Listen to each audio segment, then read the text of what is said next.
Hi, creative friends. This is Sreya, and thank you so much for being here.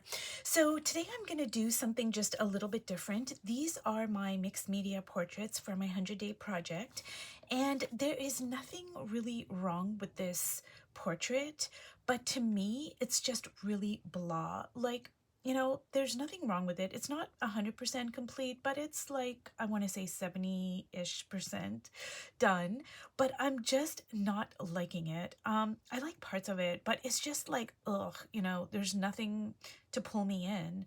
And actually, to be honest with you, I liked it better when it was more unfinished. And I think I showed it to you guys, like maybe this was a few weeks ago when I was flipping through this pad over here, and it was probably only about 25% done, but I just liked it a lot better then than I do now.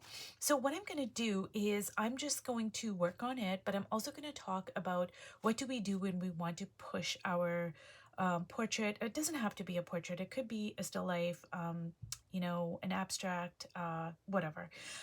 Anyways, um, I taught a class at Everything Art UK many years ago, and in my lesson, I covered up the face with, I think it was at the time I was using black gesso, and I got a lot of comments with, because it was nothing wrong with the portrait. There really wasn't. Um, and I got a lot of comments with people being like really shocked that I just cover the whole thing up with black gesso. But honestly, you guys, I don't look at it that way. I just look at it like, hey, whatever is meant to finally emerge is going to emerge.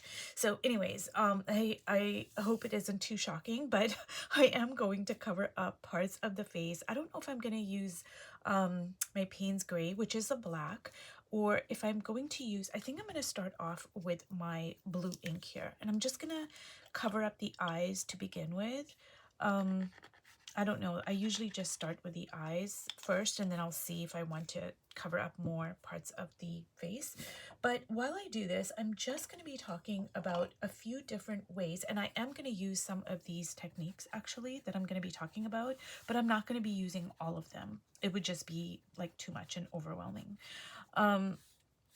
So when you are like, just wanting to inject some, I guess, energy, life into a piece of art that you have, because not that there's anything wrong with it per se, but just because you're not happy with it. And that can be that can be even more difficult really, because when there's something wrong with the piece, like maybe the eyes are not placed properly or whatever, um, it's easier to justify, like going in and working on it some more, covering parts up, etc. Whereas if there's nothing really wrong with it, it just like, sometimes it's harder to disrupt things.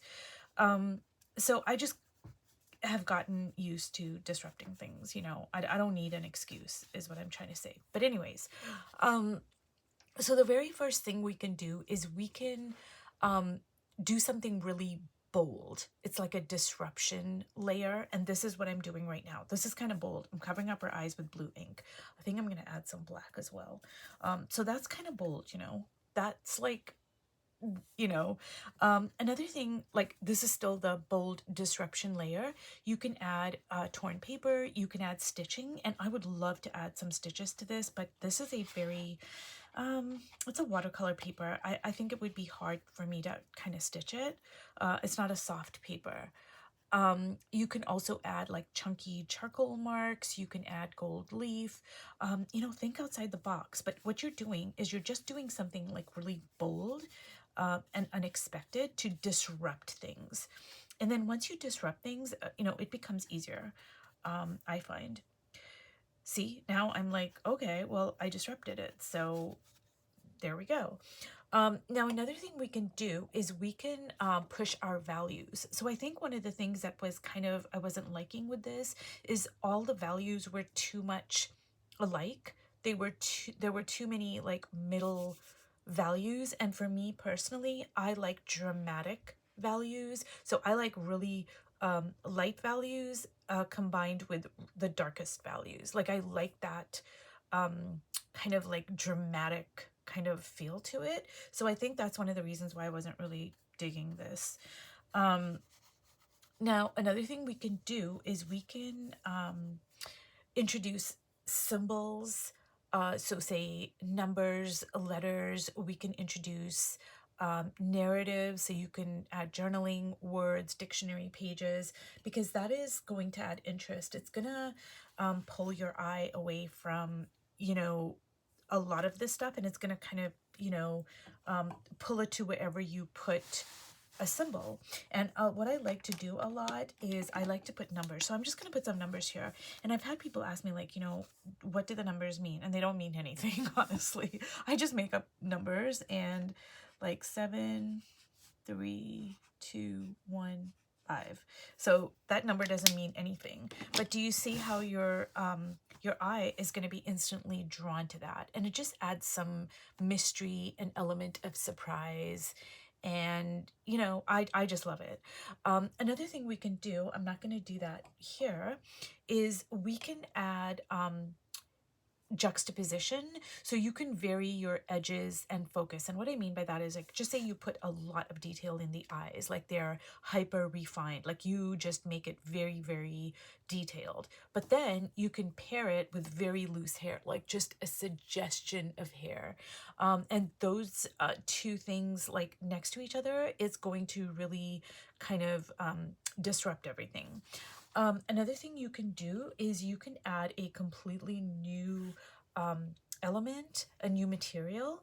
So I think what I'm going to do with this is I am going to use oil pastels, like not now, not at this stage, because, you know, I've disrupted everything, so I still have to build it up now. But you can add like a completely new material. And I think I might even add some gold. You know, I'm feeling the gold. I don't have, you know, I don't know if I have gold leaf, honestly, but I don't want to go looking for it in my studio. I might have gold leaf.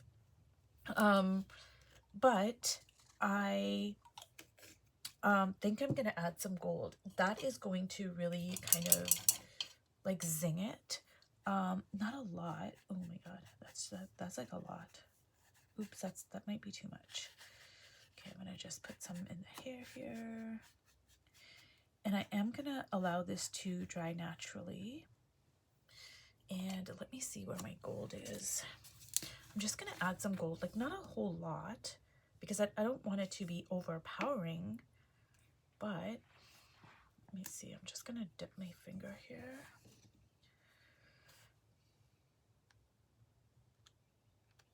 Ooh, no, I do like that, but I want to repeat it though. I don't want to just keep it in that one area.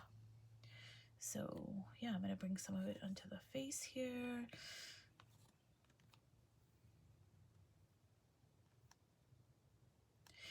Yeah, you guys, so when I taught that class, like I had people who were shocked, and they were like, you know, people got like really, it's easy to get emotionally attached to a face, because I don't remember now, it was a while ago, but like I was doing, you know, teaching a class, and then I painted the face, and then I was just like, okay, I'm not happy with this, and there was nothing wrong with it, but I just covered the whole thing up with black gesso.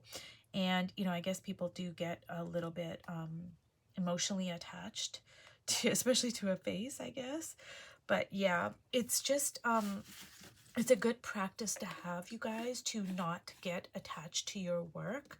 And sometimes, like, even if you are happy with your work, there's nothing wrong with just covering it up. And just saying, hey, it's all a learning process. And with mixed media, with art journaling, it is so important to keep on pushing yourself. Like, I don't want to paint the same stuff today that I was painting 5 years ago. To me, that's not, for me personally, that's not a good thing. I want to keep on evolving. I want to change. Of course, I'm going to have the structure of my visual language is probably always going to remain steady. You know, I'm always going to love red. I'm always going to love red and gold. That's never going to change. And that's okay. But, you know, I'm going to combine it now with different things. Like maybe now I'm going to combine my red and gold with charcoal and just go for a very different look or whatever. So even when you do like something, there's nothing wrong with just covering it up.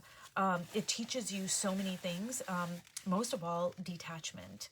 You know, and detachment is crucial, I find, on my art journey. So anyway, you guys, I'm just rambling on, but I am really loving it so much better now. And honestly, even though her eyes are covered up, I am actually loving it more now than I was when I started. And I know that sounds weird, but it is what it is. Okay, you guys, thank you so much for watching, and I'll see you in my next video. Bye.